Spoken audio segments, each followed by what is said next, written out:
Welcome your faces back to a new vlog today. Hope you had a nice day. It's a nice day for coffee as well. Coffee's going to be needed, so make sure you go grab yourself a nice cuppa, and then we'll jump into the video, alright?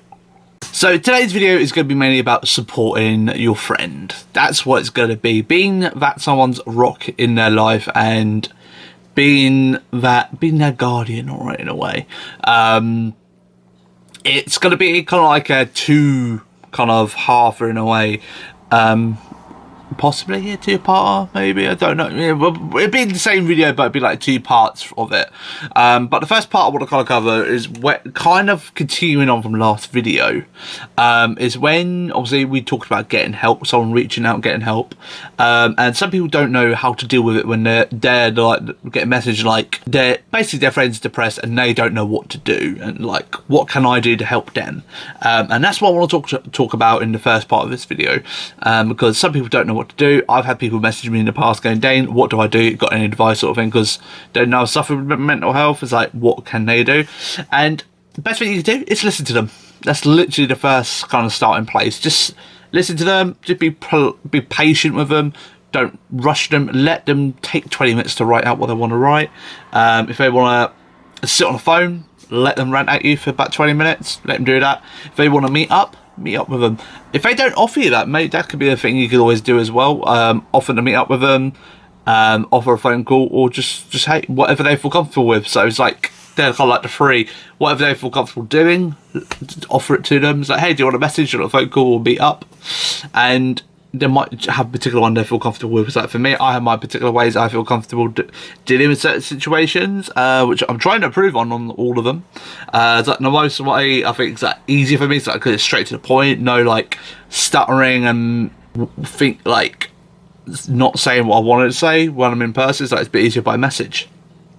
But it's I'm trying to get better at, improve that, saying it in person and being a little bit more straightforward, which I am doing.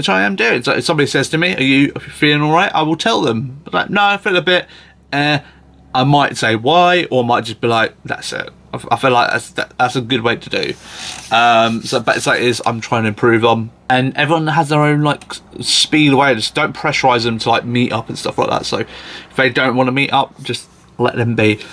But just being there, listening, that's all you can do. I think if you've experienced something similar to the person, it's like, say someone's going through a very tough time in work at the moment, it's a lot of stress, it's causing them to have like really bad mental health problems. If you've had like an experience, I can't think of an example for you, it's like your boss has been really on top of you, you've got a deadline to reach, and it's putting massive like pressure on you, and it's really causing your mental health to like kind of like really peak up a bit, because you're just getting stressed out with it, and you're just losing your mind to it.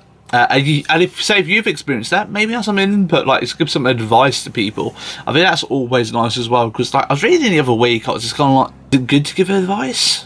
I personally feel like it is, but I just kind of looked it up, and it was just kind of like, no, you shouldn't. But I was just kind of like, but it's like, for someone who like suffers with mental health, like from my personal view, everyone's going to be different. It's like, I like having people's experience, like their advice, like how they dealt with something and stuff like that. So to judge the situation, maybe give some advice. It's one of them, like, kind of just judge on how they feel. If you feel like your advice could help, then do it. Because like for me, I love hearing about people's past experience, their advice they could give, because I feel like they have more of a connection, more understanding how I feel. So everyone's different now. I don't know, how do you guys feel about that? Just like comment down below, because I was reading about it, I was like, really? Don't give advice on it, just sit and listen? I was like, I'm a bit 50-50 about that one. Like certain situations you can give advice on, but completely shut up and not say nothing, I think it's kind of good sometimes to maybe just go give a little bit of something, kind of give a bit of support. But everyone's different with it, so that's understandable. So you can just do them like little simple things and just support your friend just by listening and just give some input on stuff, and it's always nice. And you can just still support them throughout all their journey, and how you can keep tabs on them and everything like that. And you can just kind of keep an eye out. It's kind of segueing into like the second part of the video, like how can like support your friend after sort of thing, because when your friend reaches out to you, you don't really know what to do. It's always a bit of a bitch. You just like, I just don't know what to do, and just do them little simple things. I feel like they're good ones to do, and keeping this kind of like moves into the second part. So how can I continue to support my friend in a way? It's keep regular contact with them. That's always a really good one. Like keeping regular contact with them. Maybe plan a meet up with just one-on-one. Maybe plan a social gathering, just maybe small, just judge how they feel. Maybe suggest it, and might be like, yo, do you fancy doing this? If they say no, don't get mad with them, because then next time they might do off that, they might deny that one. But just keep offering them, just let them know that you're still there for them and whatnot, and not abandoning them, because you don't want to do that, and you want to keep supporting them. And if you keep just chucking them invites, eventually, hopefully, they might accept. But if they don't get annoyed at them, just be very understandable and just be like, yo, that's fine, all good, no stress. But you can still support them by just offering, like, inviting them out if you're going out. This is like a case, say if you're online gaming, ask your friend, does he want to play some games or something like that? It's always a good way. If they want to Skype with them. And just, I think the key thing to do is just keep in message, really. Or even maybe just a surprise phone call or something like that. So kind of might be nice if they like speaking on the phone as well. It's just taking in their consideration where they feel more comfortable talking and whatnot. It's just kind of always kind of like do that, messaging them, checking up on them. Like, say if they're going to therapy one day, just like counselling to go, like they've got their first session or something like that. Often maybe go with them. You can always just like send them a message after and just go, yo, how did it go? And just keeping tabs with them that way. And it feels like you're there with them on their journey in a way, you're not, I feel like you build more connection with them in a way. It's like, I think it's a nice thing to kind of do that. It's like if somebody tells you like, oh, I've got my first counselling session, or I've got a counselling session this week, just send them a message to ask them how to do, because sometimes when you go to counselling, you can have a good session or you can have a really bad session. So it's one of them, like, you just go into it, you don't know if you're going to go up or down. But obviously the idea is always to kind of try and solve a situation. But sometimes they could talk about stuff which can shake the bush a bit. So it's always a good way to do, keep in contact with them, like meet them up, maybe meet up after it. Maybe that could be always one. Like, just got if you drive or something like that, maybe just like drive them there, go pick them up. Just little things like that, I think, because like, I used to do bus, so I had to go and get bus. I did get a drop off a few times, but towards the end I started doing bus. So if he's got to go pick them up, maybe go for like a lunch after it, and you can talk about it there, sort of thing like that. So there's many things you can do, like, to be supportive. And also a bonus thing you could just chuck in towards this as well, to like keep that connection there, supporting them, is, I think, celebrating their little milestones they've like possibly accomplished. So it's like, say your friend finally convinced himself to go to the doctors and start going counselling and stuff like that. Celebrate that little milestone with them. Either it's like a one-on-one or maybe just a small group of people. Celebrate that thing, because I feel like that's a very good one, because that's like one I read up online. I was like, you know what, that's a really great one to do. I think that's very nice, because I didn't really do anything like that, really. So I feel like it's like celebrating a little milestone, like going to your first counselling session, or you haven't particularly, say, like, that haven't self-harm or something like that in like 2 months or something like that. Celebrate that little milestone with them. It's like, hey, that's great, man, that's fantastic, let's celebrate that, because that is a fantastic thing they've achieved, and celebrate it. I think it's a good thing to do. I really like that one. I really do. Celebrate their little milestones, because that will make them feel a little more better. It's like they feel like they're progressing a bit. So definitely I think there's one to do. But if they are particularly feeling a bit iffy, though, it's kind of like, this kind of like another little bonus thing. Like, if they're feeling like really off with you and like whatnot, don't take it personally. Really don't take it personally. So we talked about how you can support your friend on their journey, little things you can do, and hopefully them little things can be a bit helpful. If you need any more advice, do send me a message. But I feel like they're kind of like the basic things you can do just to be there for your friend and be supportive. Generally, now I want to talk about a little about the traits that you can look out for if your friend's in a bit of a bad place at the minute, and like things you can like keep an eye out for. And I just generally say it's the normal things they do. The normal things they do. So it could be like if they're into their fitness, they go for their 8 a.m. run every single day, 7 days a week, even on a Sunday, and they suddenly just stop doing it, or they'd start doing it less. And you're like, oh, okay. And they've been doing it for a while. They've been doing it for a while and started like getting a bit lazy with it, or they just have not much motivation for it. If they're like very OCD about how particularly their like say their room is and stuff like that, like how the house is, and suddenly it starts becoming a bit of a bomb in a way, like a mess. That could be a sign as well.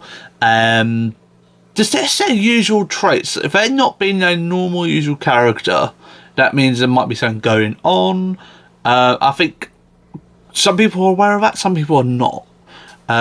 So it's always the things that always kind of consider in the back of your brain. Like, this person's not doing not being the way they normally are. There's something might be going on, or it's just me thinking something is. But best way to find out, ask them. It really is. And they might at first be a little bit, no, I'm fine, and to carry on. But just keep in the back of your brain, there might be something going on, but they might not just say nothing yet. And it's kind of just like keeping an eye out for their traits, really. It's kind of like, say if they're very social, like they love messaging people, they love meeting up with people, then just suddenly maybe the messaging starts coming like disconnected in a way. It's like, they're just like, very like one word answers and messages. They're just generally like not going out as much. That could be a sign. That really can, like, something's going on with them. Like for me, it's like, if I'm starting to get into like feeling a bit iffy, I just start generally losing interest in stuff. So my interest in stuff would be normally up here. I like being busy, but mine will slowly start dropping down. It's like I won't want to stream, I won't want to make any kind of content. And I just generally want to sit doing nothing. I lose interest for games, and just generally motivation for a lot of things, or a lot of stuff, which we will talk about in probably next video. Things like to counteract that, things to push it through, like little things to do, which we'll do probably like say in a few weeks. It's one of them. I just start losing interest in stuff. I just don't want to do anything. So yeah, it is one of them. And I'll give you an example. Today, I'm having one of these days. I thought it was the perfect time to record this video. I'm having one of them days where I just don't really particularly want to do anything, but I'm trying to push myself to do content stuff, and I've got a load of washing to put away, which I haven't done. So yeah, I've got like them little things. Like, they could be things to keep an eye out for, like when someone's in a bit of a rough place. Is like, I don't really want to do anything. It's like, I don't want to put that washing away, I can't be arsed, I really just don't want to do anything. But I'll push myself through, because these are little things I have to do, to kind of push you through when you're in a bit of a tough time. And I will be concreting that washing after I've done this video, which I thought I'd record today, because I'm in my kind of that headspace today where I just don't want to do anything. I'm just going, I mean, it's a kind of a good example, to be fair. It's a good example. So I think them little kind of traits to kind of keep an eye out for. And if they just like, after a few days, like you say like, how you doing? And they're kind of like, yeah, I'm fine, no, nothing. Give it maybe like another day, a couple of days, something like that. Then maybe mention it again if they've still not improved or anything like that. And it's like, you sure you're right? You're still seeming a little bit, And it's like, then they might finally say something. Maybe you could drop something like, maybe like the hobby they do. So it's like, say, using me as an example, I've just been sat around just doing absolutely nothing. They piled by washing, and I'm not streaming in about a week, or yet this week or something like that. And you just be like, are you sure you're right? It's like, yeah, I'm fine. It's like, well, you're not being your normal self, because you haven't streamed yet this week, and you've got a pile of washing on your bed. You're normally on top of them kind of things. You're normally doing them. It's like, oh, I'll just, then that's kind of trips them a bit. You kind of go, oh yeah, I feel a bit, I'm not in the mood for it, sort of thing. And that's maybe catch them out a little bit, right? Just catch them out a little bit. So yeah, it's always a good way to do, because like you see there, it makes you kind of go, hey, then they might tell you what's going on or something like that. So you can always like try to test them a little bit, but don't push them, because when doing that kind of thing, you might push them a little bit, they might get a bit snappy. So don't take it personal or anything like that. It's like when people just ask me like how I am, I might get a bit snappy or something like that. But don't take it personally. It's just, they're just not in the right frame of mood, and they're not being their usual character. So just know if they say something which is like, oh, just like, oh, piss off or something like that, and just know it's not them being horrible. It's just their mindset at the minute is taking over them and not being their usual bubbly self. So always worth considering that when like talking to them and stuff like that. So don't get offended. But I think just when someone's just in a bad place, it's not that they don't want to be there. It's just like they're just in that rut. Just don't push them to do things they don't want to do. It's like it's being patient with them. That's kind of it's like the thing. It's being patient with them. Don't push them into something they don't want to do. Just kind of understand, like, okay, you feel like this, I am here, sort of thing, and just check in with them or whatnot. I think it's always nice, because yeah, being in that place where they just don't want to do nothing, it happens, it really does. And they just want to maybe sleep all day, and maybe push them a little bit just to kind of do stuff and whatnot, and maybe suggest some stuff. They might say no, but talk about it in the next video, things that you can do to maybe help your friend or your partner, like where they're going through stuff, what you can counter it, and hopefully do that. But just remember, the best way you can support your friend is listening, checking on them regularly, be patient, and just more importantly, throughout all of it, when you're talking to them and all that stuff, it's definitely, because it can, it's kind of just going off a little bit off, kind of like what I was not going to talk about today, but it's kind of like when you're supporting them on that thing, that bubble, like supporting them, and they're maybe talking about some heavy stuff with you. I think the fourth key thing is remember to look after yourself as well, because it can be while you're trying to help your friend as much as you can, it's also important to look after yourself as well, because you can get lost on the wheel. But do take that into consideration, because like there's been times I've been talking to people and I get sucked into like their like emotion, which causes my emotions to kind of come in, so I end up kind of just going rah! So it's remember to be supportive. It's always good to be supportive. It's always a nice kind of thing to do, but it's also consider yourself as well. All right, so if you need to take that time out, do that. Don't feel bad for doing it, because you got to look after yourself as well while trying to support someone else's mental health as well. So don't feel bad for taking that time for yourself. Don't feel bad at all. So I think that's kind of like a good way to end this video. Thank you very much for watching. Hopefully this has been some sort of little bit of help in a way. It's probably about 10,000 other things I could say, but at this mindset I'm in right now, it's like I'm having one of them days today, and I felt like it was the right time to make this kind of video. I'll probably finish this video, I think, about another 10 like tips sort of thing, but I feel like they're kind of like the key things. Thank you very much for watching. Leave a like on the video if you did appreciate this video. Don't forget to subscribe, turn the channel notifications on for daily videos, and if there's any like kind of like life videos you want me to talk about, like other mental health topics, just general life maybe, like if there's a younger person that want to talk about like what's it like having a job or something like that, just general chatting about life, then feel free just to leave a comment down below, and we might be able to see we can make that kind of video happen. Alright, but thank you very much for watching. Have a great day. Bye bye.